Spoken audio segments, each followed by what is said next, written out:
नमस्कार किसान साथियों, मैं हूं आपका खेती बाड़ी वाला डॉक्टर अशोक शर्मा। किसान साथियों, आज हम जानेंगे गुआर की उन्नत किस्मों के बारे में। मेरे एक साथी का फ़ोन आया था। वो कह रहे थे कि उनके पास उनके जो खेत की ज़मीन है रेतीली मिट्टी है और उनके पास सिंचाई की व्यवस्था नहीं है, तो वो गुआर की बिजाई करना चाहते हैं। उनकी ऐसी स्थिति में उन्हें कौन सी वैरायटी का चयन करना चाहिए। तो किसान साथियों, आज हम गुआर की उन्नत किस्मों के बारे में चर्चा करेंगे, जिसमें हम जानेंगे कि रेतीली और बिना सिंचित, जहाँ सिंचाई की व्यवस्था नहीं है और रेतीली ज़मीन है, वहाँ हमें गुआर की कौन सी वैरायटी का चयन करना चाहिए। और जहाँ मिट्टी थोड़ी सी हैवी हैवी मिट्टी है और जहाँ सिंचाई की व्यवस्थाएं ठीक हैं, तो वहाँ कौन सी वैरायटी का हमें चयन करना चाहिए। और अगर हम सब्जी के लिए, फलियां बेचने के लिए अगर ग्वार की खेती कर रहे हैं, तो उसके लिए हमें कौन सी वैरायटी का चयन करना चाहिए। तो किसान साथियों, अगर आपके खेत के अंदर आपकी जो खेत की रेतीली मिट्टी है और सिंचाई की व्यवस्थाएं नहीं है तो आपको HG 563, RJC 936 इन वैरायटियों का चयन करना चाहिए। ये वैरायटियाँ सूखे के प्रति सहनशील हैं और ये 85 से 90 दिन में पक के तैयार हो जाती है और आपको 15 से 20 क्विंटल प्रति हेक्टेयर का प्रोडक्शन दे देती है। इन वैरायटियों में उक्टा रोग यानी विल्ट जो रोग डिजीज है उस बहुत कम आता है।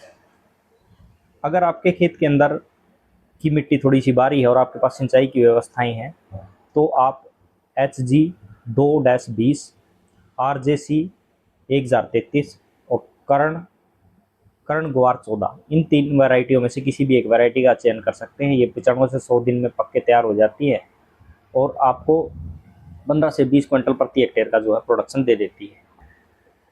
आप इनमें से HG 2-20 एक ऐसी वैरायटी है जिसे आप सिंचित और असिंचित दोनों परिस्थिति के लिए जो अनुकूल है। किसान साथियों, अगर आप ग्वार की खेती कर रहे हैं सब्जी के लिए, यानी आप फलियां बेचने के लिए अगर ग्वार की खेती कर रहे हैं, तो आपको पूसा सदाबहार, पूसा नवबहार, दुर्गा बहार और MSG 2 इन वैरायटियों का चयन करना चाहिए। ये वैरायटियाँ 45 से 50 दिन में इनके ऊपर फलियाँ आनी शुरू हो जाती है, फलियों की तुड़ाई शुरू हो जाती है, ताकि आप बाज़ार में अच्छा उत्पाद ले सकें और ये लंबे समय तक जो है अरी रहती है।